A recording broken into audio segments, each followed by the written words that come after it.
মোৰ আইক নঙঠা নকৰিবা।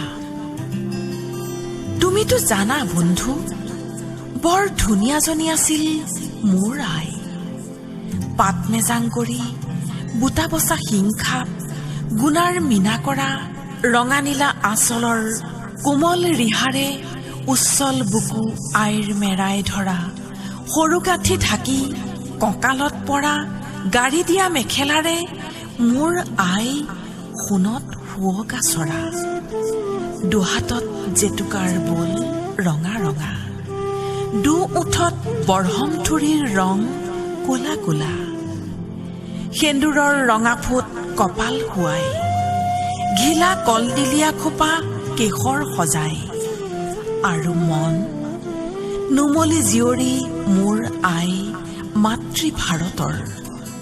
বেদ বেদান্ত কৌটি দেৱতা পুষ্পাৰ্ঘ নৱৰসসাৰ, মহাকাব্য ৰামায়ণ মহাভাৰতৰ, কৃষ্ণদেৱ শ্ৰীমন্ত শংকৰৰ, ইয়াৰেই মন্থিত গ্ৰন্থিত আইৰ মোৰ মন জ্যোতিৰূপা আধ্যাত্মবাদৰ।